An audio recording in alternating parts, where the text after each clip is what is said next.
Salut les gars, le film commence avec un homme nommé Chef Chelio qui tombe de son lit, se sentant mal. Il trouve un CD avec l'inscription « VATE faire voir » dessus. Il insère le CD dans le lecteur et découvre une vidéo de Ricky Verona qui lui explique qu'il lui a injecté une substance. La vidéo montre Ricky empoisonnant Chev après que ce dernier ait été assommé par l'un de ses hommes. Ricky lui dit qu'il ne lui reste qu'une heure à vivre, et que c'est une vengeance pour avoir tué Don Kim. Chev est horrifié. Il pousse un cri et détruit violemment son téléviseur. Il se précipite hors de sa maison, dans le parking souterrain, marche sur les toits des voitures pour atteindre la sienne, écrasant au passage un homme qui osait se plaindre. Il conduit comme un fou, ce qu'il est, littéralement, car il est le transporteur. Nous voyons son cœur battre très rapidement. Il appelle sa petite amie, Eve, mais tombe sur sa messagerie vocale. Il appelle ensuite le bureau du Dr Miles.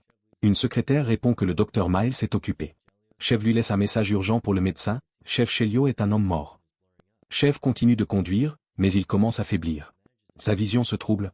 Sa fréquence cardiaque ralentit et il est sur le point de s'évanouir, mais il parvient à appuyer sur l'accélérateur, ce qui lui redonne de l'énergie. Il appelle ensuite une drag queen nommée Kayla. Il lui explique que Ricky est venu chez lui la nuit dernière et l'a piégé. Il cherche Ricky pour se venger, même si c'est la dernière chose qu'il fait. Il demande à Kayla de localiser Ricky Verona. Chev arrive dans le quartier d'Orlando. Il fait irruption dans un club, attrape Orlando et l'entraîne dans les toilettes, un revolver pointé sur lui. Il veut savoir où se trouve Ricky. Alors qu'il le menace, les hommes d'Orlando font irruption, tous armés. Orlando insiste sur le fait qu'il ne sait pas où est Ricky et qu'il le cherche lui aussi, car Ricky l'a escroqué dans une affaire et lui doit $7 500. Chev est finalement convaincu et lâche son arme, mais il commence à tituber. Son cœur ralentit à nouveau. Il demande du sucre à Orlando. Orlando lui demande d'abord son argent, ce que Chev fait. Orlando lui donne du sucre.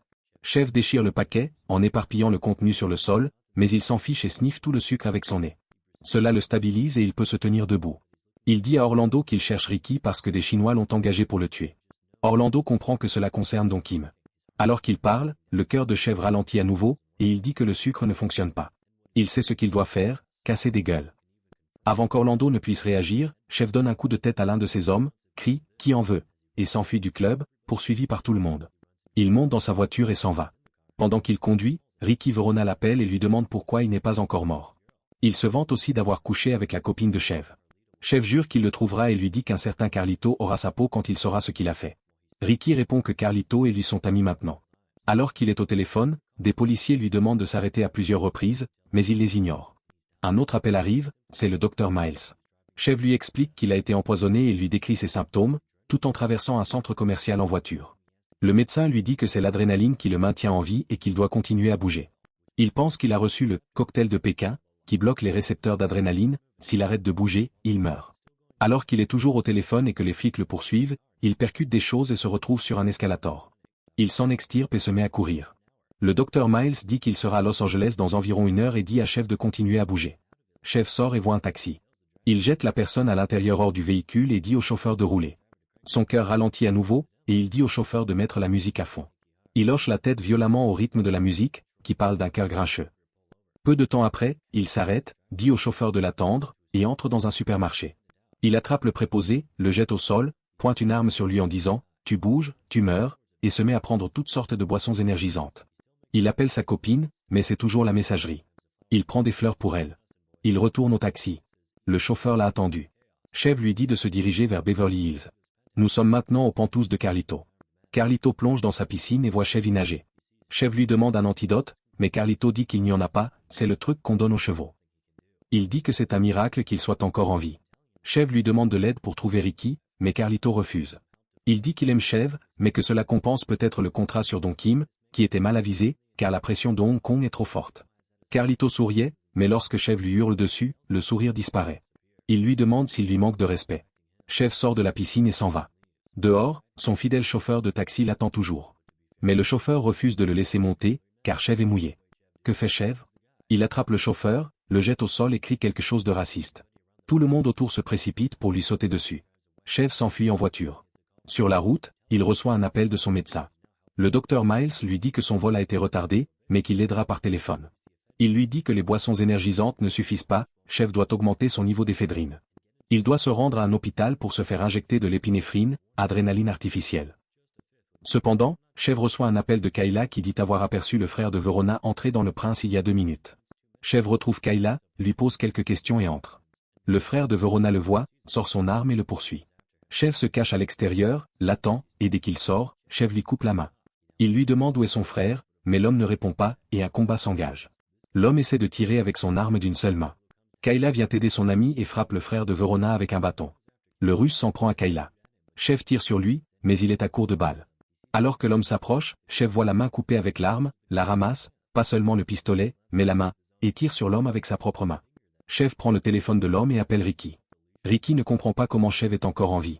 Chef le nargue.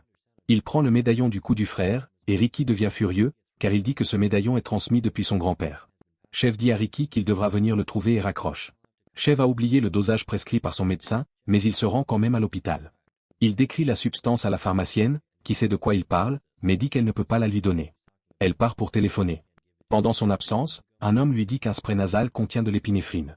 Chef prend quelques boîtes et s'enfuit. Alors qu'il vide toutes les boîtes dans son nez, une femme avec des policiers le montre du doigt, et les policiers se lancent à sa poursuite. Chef se réfugie dans une chambre où se trouve un vieil homme malade. Les policiers entrent, regardent autour d'eux, disent que la pièce était dégagée, et repartent. Chef sort du placard, enfile la blouse d'hôpital hideuse et se met à marcher. Il passe devant les policiers, mais ils le remarquent et se remettent à le pourchasser. Il se remet à courir. Il voit un homme être transporté aux urgences. Il pointe une arme sur un des médecins et demande de l'épinéphrine. Après près d'une minute, le médecin la trouve et la lui donne. Mais Chef n'est pas satisfait. Il prend un défibrillateur et demande au médecin de l'électrocuter. Le choc envoie Chef directement dans l'ascenseur. Les policiers en profitent pour le suivre, mais il tire et il s'enfuit. Il jette l'homme qui était dans l'ascenseur et ferme la porte. Son cœur s'emballe, mais il parvient à s'asseoir et à prendre une partie de l'épinéphrine. Après s'être injecté le tout, il se souvient de demander quelle quantité le docteur avait dit de prendre. Il sort de l'ascenseur et de l'hôpital à une vitesse folle. Il court sur la route comme un véhicule. Le docteur Miles l'appelle et lui dit qu'ils sont en vol. Il demande s'il a eu l'épinéphrine. Sans que Chef n'ait besoin de le dire, le médecin comprend qu'il a pris la totalité de la dose et lui dit que cela pourrait le tuer. Il devine les symptômes de Chef, y compris le fait d'être excité. Avant de raccrocher, le docteur Miles dit à Chef, « C'était un plaisir de te connaître. » Chef continue de courir. Chef ne s'arrête que lorsqu'il voit des gens rassemblés devant un téléviseur. Il découvre que c'est de lui que l'on parle aux nouvelles, il est recherché par la police. La première chose qu'il fait après avoir appris qu'il est recherché, c'est de voler le vélo d'un policier. Il s'enfuit en faisant des acrobaties, le pantalon déchiré. Il se tient debout sur le vélo, écarte les bras et ferme les yeux. Il s'écrase dans un petit restaurant extérieur. Il perd connaissance pendant quelques secondes, mais son téléphone sonne et le réveille. C'est sa petite amie, Eve. Il lui dit qu'il a été empoisonné et que son psychopathe pourrait se diriger vers elle pour la torturer. Elle agit comme s'il lui parlait de la météo. Il lui dit qu'il sera là en un éclair et lui demande de lui faire des gaufres. Nous voyons Ricky, à qui l'on présente la main de son frère. Il rit et dit, « On va le chercher. » Chef arrive à l'appartement d'Eve, vêtu d'un survêtement. Il dit qu'ils doivent partir immédiatement. Elle parle de réparer le micro-ondes. Elle dit qu'elle ne partira avec lui que s'il répare le micro-ondes. Pendant qu'il le fait, il sent que l'épinéphrine s'estompe. Il se met alors la main dans le gaufrier et se brûle. Elle insiste pour voir la brûlure, mais il refuse, puis élève la voix, avant de s'excuser rapidement. Alors qu'ils sont sur le point de partir, Chef remarque des hommes armés de pistolets qui arrivent. Il se dépêche de partir, mais Eve insiste pour qu'il rentre éteindre le gaufrier. Pendant qu'elle est à l'intérieur, un des tireurs appelle. Elle décroche, mais n'entend rien. Pendant qu'elle dit « Allô », Chef court jusqu'à l'endroit où se tient l'appelant, lui fracasse la tête et court vers Eve. Alors qu'ils sortent, il remarque l'autre tireur. Il vide rapidement le sac à main d'Eve sur le sol pour la distraire, pendant qu'il court affronter l'homme discrètement. Il le finit avec succès et le jette dans la piscine sans qu'Eve ne remarque rien. Ils arrivent finalement dans un restaurant chinois, où Chef utilise le spray nasal. Il révèle alors à Eve qui a le hockey ce qui se passe. Il lui dit qu'il a menti sur le fait d'être programmeur de jeux vidéo, il est en fait un tueur à gages professionnel. Il lui raconte son travail de la nuit dernière et comment il a failli tuer un chef de la mafia, dont Kim, mais qu'il a hésité et lui a dit de disparaître. En gros, il a quitté le travail pour Eve. Elle a du mal à le croire et pense qu'il invente tout pour rompre. Elle s'enfuit. Il la poursuit, et alors qu'il essaie de s'expliquer, son cœur ralentit à nouveau. Il s'agenouille, comme solution, il essaie d'avoir un rapport avec Eve là, en public. Elle refuse. Il essaie de la séduire, mais elle le frappe si fort qu'elle se sent mal. Elle s'approche et lui demande s'il va bien, et l'atmosphère devient chaude. Les gens sont rassemblés autour d'eux. Chef reçoit un appel de Kayla, qui a trouvé Verona. Chef part immédiatement et se rend à l'emplacement indiqué, l'usine de chemises de Don Kim. Il monte dans un taxi, et le chauffeur haïtien, pensant que Chev est un toxicomane, lui donne de sa drogue haïtienne. Chev la boit.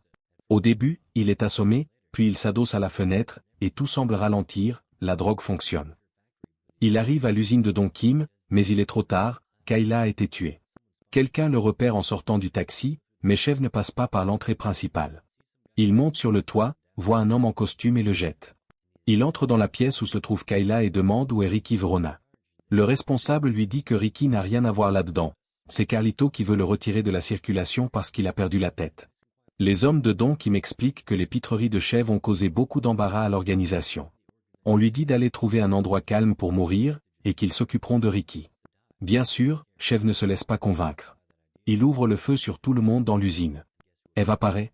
Il court vers l'ascenseur pour la rejoindre, utilisant le corps de Kayla comme bouclier humain, et reçoit une balle dans la jambe au passage. Il descend vers l'étage où travaillent les tailleurs innocents. Un des tireurs les suit. Il se glisse, et Chev surprend l'homme par derrière et lui coince la main dans une machine à coudre. Il s'échappe par l'escalier de secours. Chev abat les hommes qui les poursuivent et il monte dans la voiture de Eve, s'échappant à travers une foule de tireurs. Eve réalise, « Tu ne mentais pas », se référant à son amour pour elle. Mais elle réalise aussi que si la partie empoisonnement est vraie, l'homme qu'elle aime n'a plus beaucoup de temps. Elle est désemparée et demande comment l'arrêter, mais il dit que seule l'adrénaline peut ralentir le poison. Ce qu'il a fait dans Chinatown prend tout son sens. Elle décide de le maintenir en vie en faisant l'amour avec lui dans la voiture. Ils sont poursuivis par des voitures d'hommes armés. Chev parvient à les tuer. Eve s'arrête, car il est visiblement épuisé. Chev sort de la voiture pour affronter plus d'hommes. Il revient dans la voiture et s'en va. Il s'arrête dans une quincaillerie, demandant à Eve de rester dans la voiture. Bien sûr, elle désobéit. Elle le rejoint et le voit en train de clouer des clous dans sa main. Il explique qu'il fait ça parce qu'il ne sent plus ses jambes. Il reçoit un appel du docteur Miles, qui est maintenant à son bureau, et lui demande de venir. Chev et Eve arrivent. Le docteur Miles examine Chev. Les nouvelles ne sont pas bonnes, l'épinéphrine n'est que temporaire. Il dit qu'il peut le mettre sous assistance respiratoire et prolonger sa vie de quelques jours, mais qu'il tombera dans le coma. Le docteur Miles lui propose de le charger de médicaments pour qu'il puisse mourir paisiblement, mais Chev refuse. Il veut 1 heure. Bien sûr, il veut 1 heure pour Ricky Verona. Ricky regarde les informations dans sa voiture. Tout parle de Chev. Il reçoit un appel de Chev, qui lui propose un marché, l'antidote en échange du médaillon qu'il a pris à son frère. Ricky accepte, et Chev lui donne un lieu de rendez-vous. Ricky appelle quelqu'un alors qu'il se dirige vers l'endroit. Chev en costume entre au ralenti dans le lieu de rendez-vous. Il se dirige vers les toilettes, vérifie sa pompe à insuline, que le docteur Miles lui a donnée, vérifie son arme, s'essuie la sueur et sort. Il est prêt. Il entre dans un ascenseur et prend quelques pilules, plus que quelques-unes. Les pilules agissent rapidement. Il entend la voix de sa mère le réprimander. Chev entend la voix de sa mère, mais elle provient de l'homme dans l'ascenseur. La voix change en celle d'un homme asiatique, puis en celle d'Orlando, et enfin en sa propre voix, se moquant de lui-même. Tout s'éclaircit, et il voit que l'homme n'a pas dit un mot. L'homme sort de l'ascenseur, et 2 hommes attrapent Chev pour l'emmener dans une pièce. Ils lui prennent son arme et le conduisent à un espace extérieur où il retrouve Carlito et Verona. Verona insiste pour qu'il soit fouillé à nouveau, et il lui arrache sa pompe à insuline. Chev essaie d'énerver Ricky en lui disant qu'il est le « petit chien » de Carlito. Ricky se lève, furieux, et pointe une arme sur Chev, mais Carlito lui crie de se rasseoir, ce qu'il fait. Carlito sort une seringue remplie du poison chinois pour achever Chev. Chev dit « Pas si vite », et fait des signes d'armes avec ses doigts, pointant les hommes. Tout le monde est confus. Ricky pense qu'il est devenu fou, mais Chev pointe son « arme-doigt » vers un des hommes, et celui-ci s'écroule, une balle dans le front. Ce n'était pas de la magie, Don Kim et ses hommes sont arrivés. Une fusillade éclate, et les hommes tombent comme des mouches. Juste au moment où la police arrive à l'extérieur, Ricky tente de prendre une arme, mais Chev lui lance une bouteille. Non seulement Ricky lâche son arme, mais l'arme lui explose dans les doigts. Carlito se cache et appelle quelqu'un pour qu'on le sorte de là. Quelqu'un lance une grenade. Carlito jette un de ses hommes sur la grenade pour s'en servir de bouclier, puis s'enfuit. Ricky essaie de s'enfuir aussi, mais Chev l'intercepte. Alors qu'il est sur le point de tuer Ricky, son cœur ralentit et sa vision se brouille. Il tire, mais ne voit pas où il tire. Carlito monte à l'étage et s'enfuit en hélicoptère. Mais Chev apparaît et s'accroche à lui. Il pointe une arme sur Carlito et dit « Cadeau de Kayla ». Mais Ricky apparaît derrière lui et lui injecte quelque chose. Chev s'écroule immédiatement. Ricky tue ensuite Carlito et dit au pilote de faire décoller l'hélicoptère. Mais le sang de Chev se remet à pomper. Il se lève et commence à se battre avec Ricky dans l'hélicoptère en plein vol. Il s'accroche désespérément pendant que Ricky essaie de le pousser. Chev finit par attraper Ricky et ils tombent tous les deux de l'hélicoptère. En chute libre, il ne laisse pas Ricky mourir en paix, il lui brise la nuque en plein air. Alors que Chef tombe vers une mort certaine, il appelle sa petite amie, mais tombe sur sa messagerie vocale. Il lui laisse un message très doux, qu'il conclut par « Tu es la meilleure, bébé ». Il s'écrase sur une voiture, puis tombe au sol. Abonne-toi et like la vidéo.